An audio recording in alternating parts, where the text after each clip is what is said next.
বর্তমান দুনিয়াতে পুরো বিশ্বে র্যাগ ডে, র্যাগিং ডের মাধ্যম নামে আমাদের বিশ্ববিদ্যালয় থেকে শুরু করে বিভিন্ন স্কুল কলেজে র্যাগ ডে একটা পালন হয় কিনা? এটা তো সবাই বুঝবেন না, যারা মোটামুটি সচেতন স্কুল কলেজে লেখাপড়া করে এরা বুঝবে র্যাগ ডে আছে না নাই। এটাকে বিদায়ী অনুষ্ঠান হিসেবে মনে করা হয়, সমাবর্তন মনে করা হয়, যে আমাদের আগের বেসের ছাত্রছাত্রী যারা আছে এরা উপস্থিত থাকবে। আপনারা ভিডিওর মাধ্যমে দেখেন নাই, সোশ্যাল মিডিয়া দেখেন নাই, পত্র পত্রিকায় দেখেন নাই, এই র্যাগ ডের মাধ্যমে কি হচ্ছে? অশ্লীল কথাবার্তা লেখালেখি হচ্ছে, অশ্লীল আচরণ হচ্ছে, অশ্লীল উস্কানিমূলক উত্তেজনামূলক কথাবার্তা বলা হচ্ছে র্যাগ ডের নামে। আপনি দেখবেন ছেলে মেয়ে একজন আরেকজনের পিঠে লিখছে, একজন আরেকজনের পোশাকে লিখছে, এমন লেখা আপনারা দেখেন নাই? দেখছেন? র্যাগ ডের মাধ্যমে এটা হচ্ছে।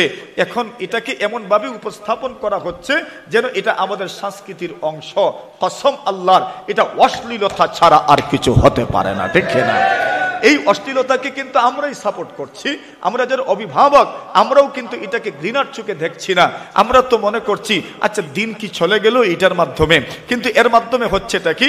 একটা যুবক ছেলে একটা যুবতী মেয়ের পিঠে লেখালেখি করছে, একটা যুবতী মেয়ে আর একটা যুবক ছেলের পিঠে লিখছে, আর কি শব্দগুলো লিখছে এগুলো যদি এখানে উচ্চারণ করা যায় তাহলে আপনারা মানুষ নিতে পারবেন না। এটার এত ওজন, খারাপ ওজন, এটা সহ্য করার মতো ক্ষমতা আপনাদের নাই।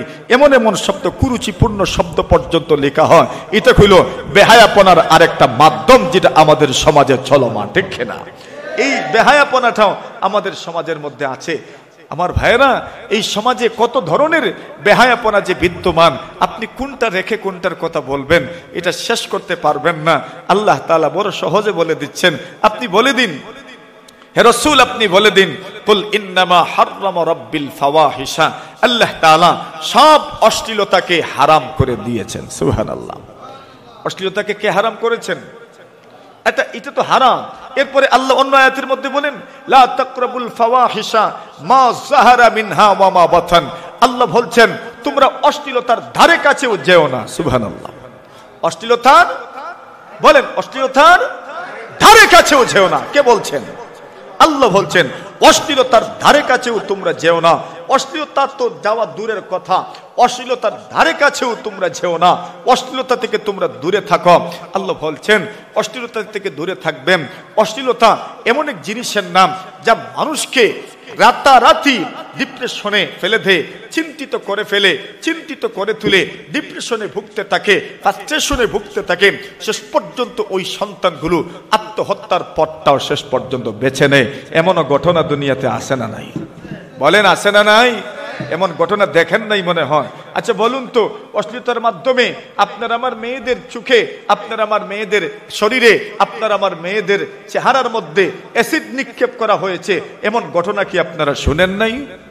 এমন ঘটনাও তো আপনারা শুনেছেন। এই অশ্লীল অঙ্গভঙ্গির মাধ্যমে আপনি দেখেছেন একটা সমাজের মধ্যে, দুইটা পরিবারের মধ্যে দ্বন্দ্ব লেগে থাকে।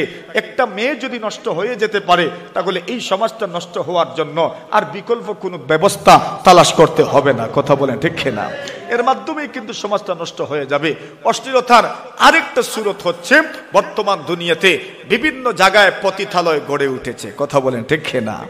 আল্লাহ বলছেন তুমি অশ্লীলতার থেকে দূরে থাকো, যেগুলো বাহ্যিক এবং যেগুলো গোপনীয়। বাহ্যিকের ব্যাখ্যায় মুফাসসিরিনে কেরাম কেউ কেউ বলেছেন পতিতালয়ে যাওয়া এটা হলো বাহ্যিক অশ্লীলতা, আর গোপন অশ্লীলতা হইল লিভ টুগেদার, লিভ ইন সম্পর্ক। যারা বুঝার তারা বুঝে ফেলেছে। আমি যদি আরেকটু সহজ করে বলি তাহলে সেটা হলো গার্লফ্রেন্ড এবং বয়ফ্রেন্ডের নব্য আপনার অসুস্থ সংস্কৃতি। কথা বলেন, ঠিক না? এই শব্দগুলো এখনকার আবিষ্কার। গার্লফ্রেন্ড এবং বয়ফ্রেন্ড এই শব্দগুলো এখন আবিষ্কার হয়েছে।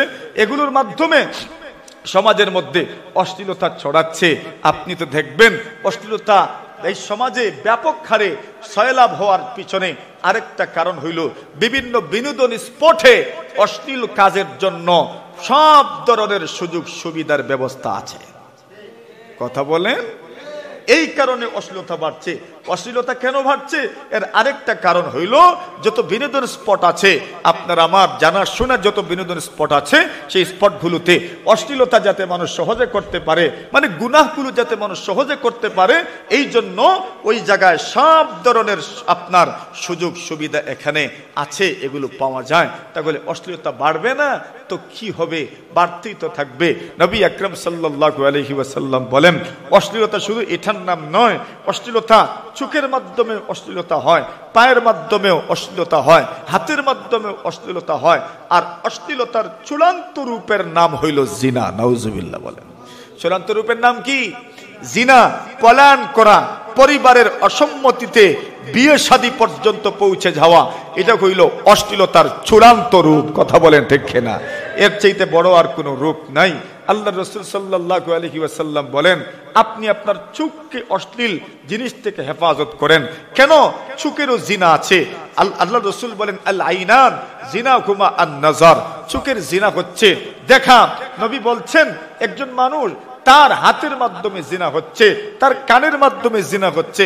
আল উদুনান জিনাহুমা আল ইস্তিমা, কানের জিনা হচ্ছে কথা শোনা। কথা শোনা বলতে কি? ওই রাত্রিবেলা কথা বলা। কি বলা? ওই বুঝবেন না সবাই, যারা মুরব্বী করছেন খিতা বুঝবেন এগুলো বুঝার যারা এমনি বুঝে। রাসূল বলছেন, আল উদুনান জিনাহুমা আল ইস্তিমা, কানের জিনা হচ্ছে আপনার শোনা। এটাকে একটা বুঝবেন, গান শোনা। কি শোনা? গান শোনা কিসের জিনা বলেন? কানের জিনা। বান্দে এটা কিতা কয় না, বেনি তো উপরেরটা, আর ওই যে ফেসাই ফেসাই বান্দে এটা কিতা কয়? চটি কয়, চটি কয়। এই চটি ভাববে। নবী আকরাম সাল্লাল্লাহু আলাইহি ওয়াসাল্লাম আল্লাহ পাক রব্বুল আলামিনের পক্ষ থেকে নবী আলাইহিস সালাতু ওয়াসালাম আমাদেরকে জানায়া দিচ্ছেন ওই মহিলাগুলো কেমন হবে। রুউসুহুন্না কাআসনিমাতিল বুখতিল মাইলা। কিছু মহিলা তো আছে দুনিয়াতে আলহামদুলিল্লাহ, আল্লাহ কুদরতি ভাবে তাদেরকে লম্বা চুল দিয়েছেন, সুন্দর চুল দিয়েছেন, এরা বড় ভাগ্যবান, বলেন আলহামদুলিল্লাহ। মহিলাদের সৌন্দর্যই তো চুলের মধ্যে, সুবহানাল্লাহ জুড়ে বলেন। আর পুরুষের সৌন্দর্য হইল দাড়ির মধ্যে। এখন সুবহানাল্লাহ নাই আর জোরে। ফেরেশতাগণ তাসবিহ পড়েন, ফেরেশতাদের তাসবিহ আছে সকাল বিকালের তাসবিহ। সুবহানা মান যায়্যানার রিজালা বিল্লুহাম ওয়ান নিসা বিদ্দাওয়াইব। ফেরেশতাগণ তাসবিহ পড়েন ওই আল্লাহ পুত পবিত্র, ওই আল্লাহ সুমহান, যিনি পুরুষদেরকে দাড়ির মাধ্যমে সৌন্দর্যমণ্ডিত করেছেন, আর যিনি মহিলাদেরকে চটির মাধ্যমে আল্লাহ পাক সৌন্দর্য দান করেছেন। তো মহিলাদের চটি লম্বা হবে, চটি সুন্দর করে বাঁধবে। কুফাও বাদ, এটাকে কুফা বলে। কুফা কয় তো, কুফা বলে, কুফাও বাঁধবে। পর্দা যদি উপরে যদি পর্দা টানায় দেয়, একটা উড়না টানায় দেয়, অথবা বুরকা টানায় দেয়, অথবা খিমার অথবা নেকাব টানায় দেয়, তাহলে কোনো আপত্তি নাই। কিন্তু রাসূল বলছেন ওই মহিলাদের পরিচয় হইল পোশাক তো পরে অশালীন, পোশাক তো পরে অশ্লীল পোশাক, উপরন্তু এদের মাথার অবস্থা আরো খারাপ। রাসূল বলছেন, রুউসুহুন্না কাআসনিমাতিল বুখতিল মাইলা, এদের মাথা কুপাটা যেন এমন একদম উলঙ্গ, মাথার মধ্যে কোনো কাপড় নাই, কোনো ওড়না নাই, কোনো কাপড় নাই মাথাতে। এদের মাথাটা মনে হয় যেন বড় ষাঁড়ের গুজ। বড় ষাঁড়ের গুজ চিনেন? ওই যে ষাঁড়ের হয়, এটাকে কি বলে আমাদের গ্রামে?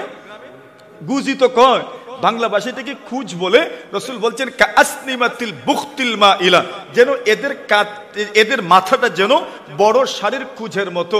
আল্লাহ রাসূল বলছেন তোমার এই অশালীনতা, অশ্লীলতার ফলাফলটা কি হবে? রাসূল বলছেন লা ইয়াদখুলনাল জান্নাহ, এরা জান্নাতে প্রবেশ করবে না। নাউজুবিল্লাহ বলেন। কোথায় প্রবেশ করবে না? কে প্রবেশ করবে না?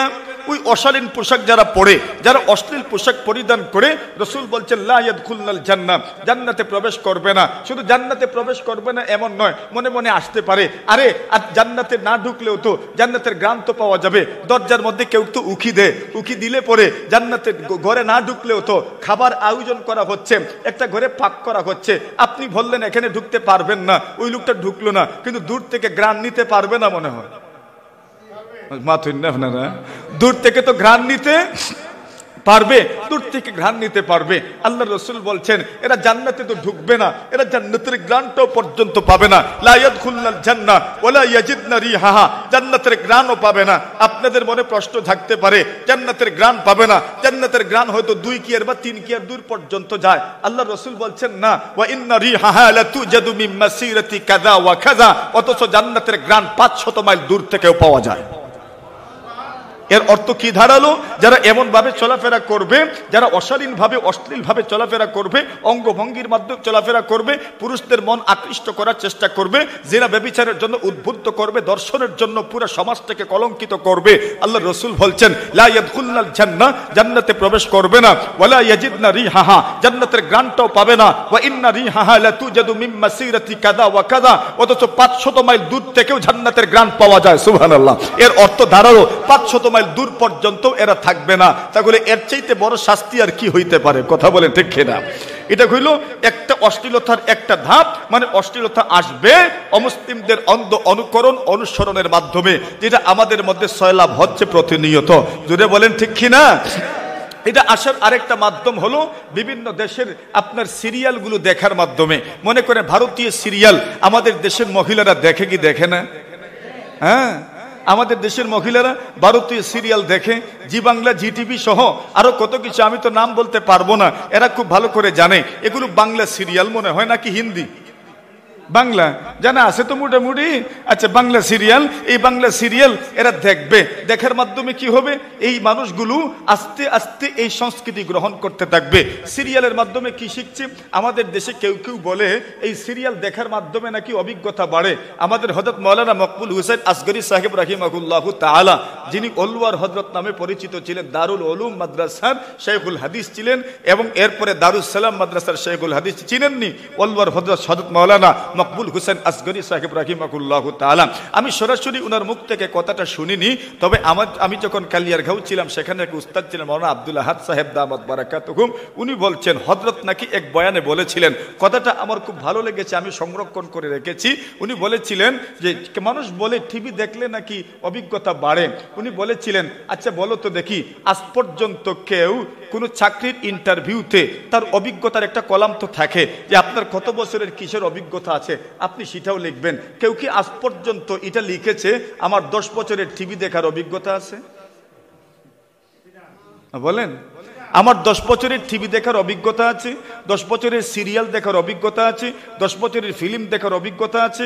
অথবা কেউ কি তার ওই সিরিয়াল দেখা, ফিল্ম দেখার অভিজ্ঞতার কারণে তার কি প্রমোশন হইল, তার কি আপনার চাকরি, তার কি বেতন বাড়লো? এমন তো হয় নাই। তাহলে এই অভিজ্ঞতাটা আপনি কোন কাজে লাগাবেন? না দুনিয়ার কাজে লাগলো, আখিরাতের কাজে লাগার তোর কোনো সম্ভাবনা নাই। তাহলে এই সিরিয়ালের মাধ্যমে আমাদের মধ্যে অশ্লীলতা প্রবেশ করছে।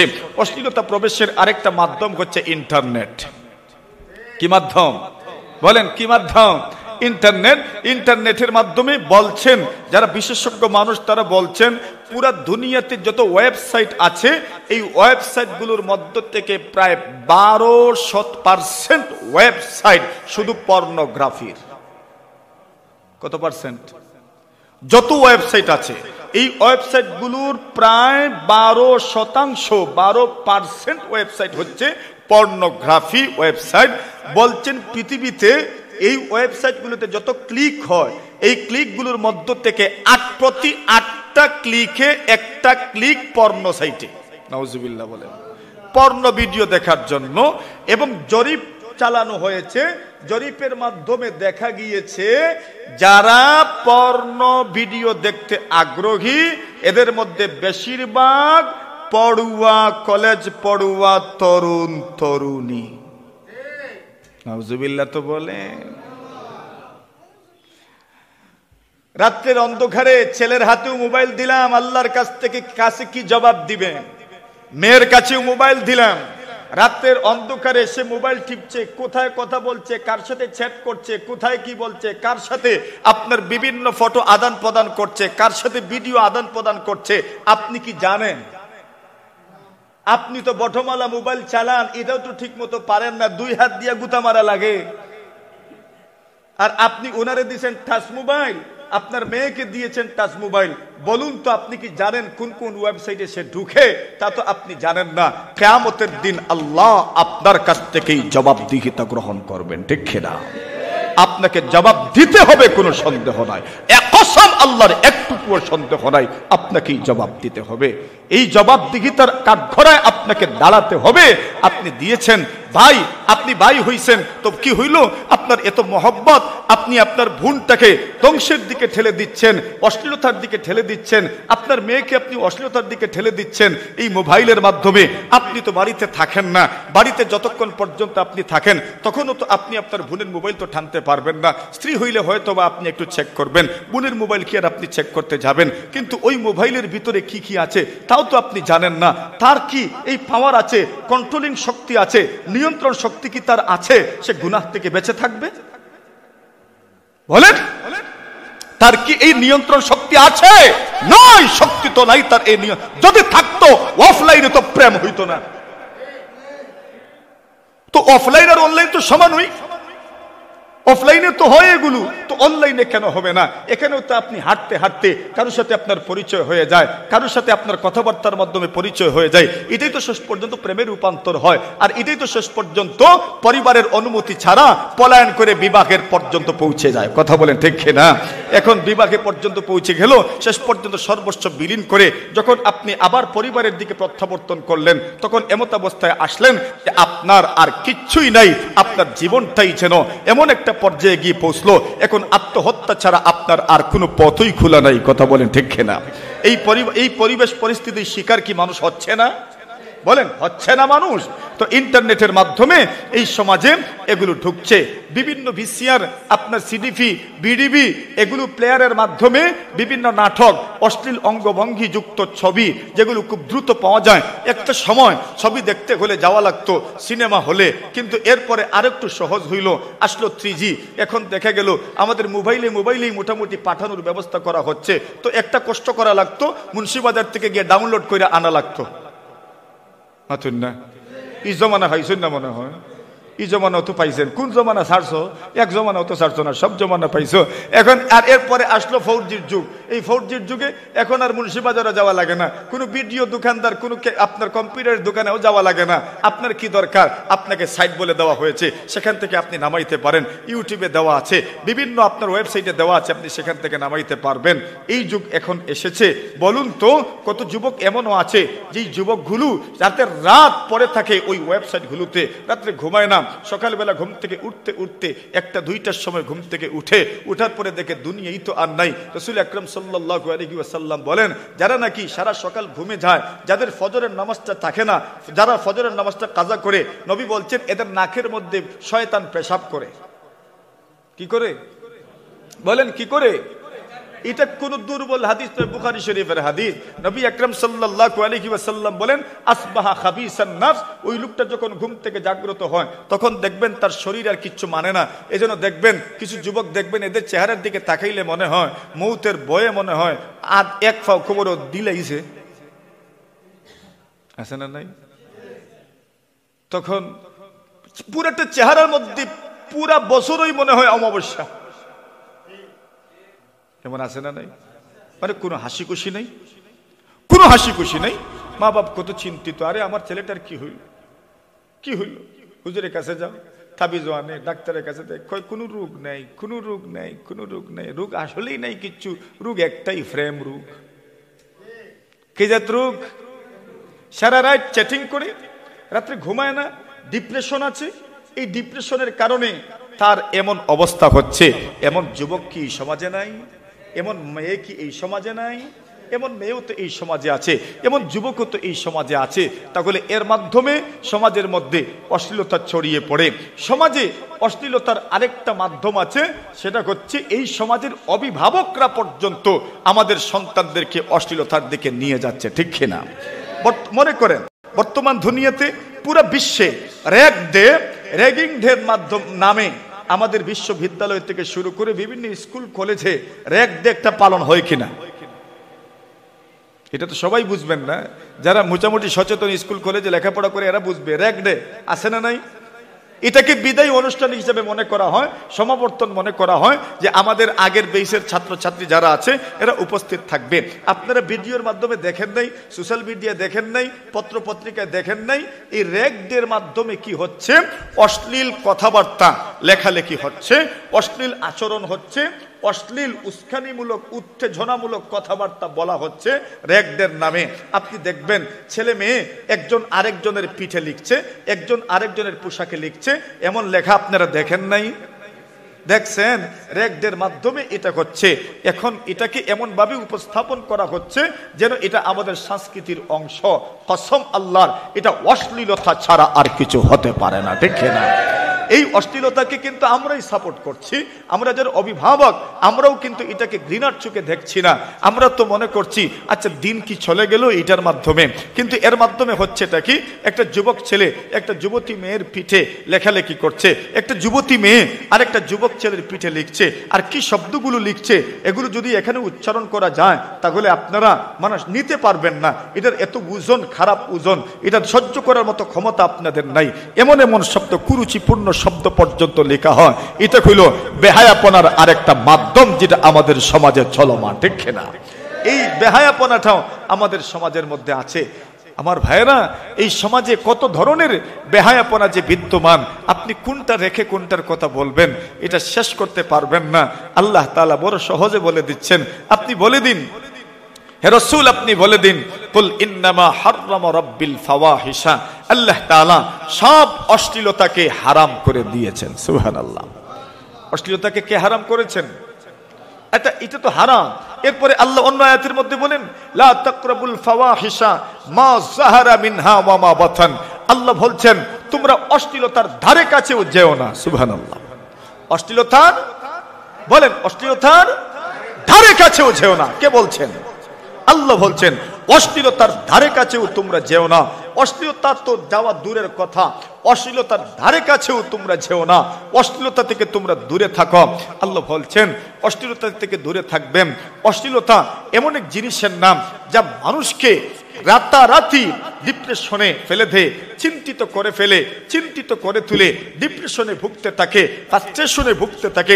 শেষ পর্যন্ত ওই সন্তানগুলো আত্মহত্যার পথটাও শেষ পর্যন্ত বেছে নেয়। এমনও ঘটনা দুনিয়াতে আসে না নাই? বলেন, আসে না নাই? এমন ঘটনা দেখেন নাই মনে হয়? আচ্ছা বলুন তো, অশ্লীলতার মাধ্যমে আপনার আমার মেয়েদের চোখে, আপনার আমার মেয়েদের শরীরে, আপনার আমার মেয়েদের চেহারার মধ্যে অ্যাসিড নিক্ষেপ করা হয়েছে, এমন ঘটনা কি আপনারা শুনেন নাই? এমন ঘটনাও তো আপনারা শুনেছেন। এই অশ্লীল অঙ্গভঙ্গির মাধ্যমে আপনি দেখেছেন একটা সমাজের মধ্যে, দুইটা পরিবারের মধ্যে দ্বন্দ্ব লেগে থাকে। একটা মেয়ে যদি নষ্ট হয়ে যেতে পারে তাহলে এই সমাজটা নষ্ট হওয়ার জন্য আর বিকল্প কোনো ব্যবস্থা তালাশ করতে হবে না। কথা বলেন, ঠিক না? এর মাধ্যমেই কিন্তু সমাজটা নষ্ট হয়ে যাবে। অশ্লীলতার আরেকটা সুরত হচ্ছে বর্তমান দুনিয়াতে বিভিন্ন জায়গায় পতিতালয় গড়ে উঠেছে। কথা বলেন, ঠিক না? আল্লাহ বলছেন তুমি অশ্লীলতা থেকে দূরে থাকো, যেগুলো বাহ্যিক এবং যেগুলো গোপনীয়। বাহ্যিকের ব্যাখ্যায় মুফাসসিরিনে কেরাম কেউ কেউ বলেছেন পতিতালয়ে যাওয়া এটা হলো বাহ্যিক অশ্লীলতা, আর গোপন অশ্লীলতা হইল লিভ টুগেদার, লিভ ইন সম্পর্ক। যারা বুঝার তারা বুঝে ফেলেছে। আমি যদি আরেকটু সহজ করে বলি তাহলে সেটা হলো গার্লফ্রেন্ড এবং বয়ফ্রেন্ডের নব্য আপনার অসুস্থ সংস্কৃতি। কথা বলেন, ঠিক না? এই শব্দগুলো এখনকার আবিষ্কার। গার্লফ্রেন্ড এবং বয়ফ্রেন্ড এই শব্দগুলো এখন আবিষ্কার হয়েছে। এগুলোর মাধ্যমে সমাজের মধ্যে অশ্লীলতা ছড়াচ্ছে। আপনি তো দেখবেন অশ্লীলতা এই সমাজে ব্যাপক হারে সয়লাভ হওয়ার পিছনে আরেকটা কারণ হইল বিভিন্ন বিনোদন স্পটে অশ্লীল কাজের জন্য সব ধরনের সুযোগ সুবিধার ব্যবস্থা আছে। কথা বলেন, এই কারণে অশ্লীলতা বাড়ছে। অশ্লীলতা কেন বাড়ছে?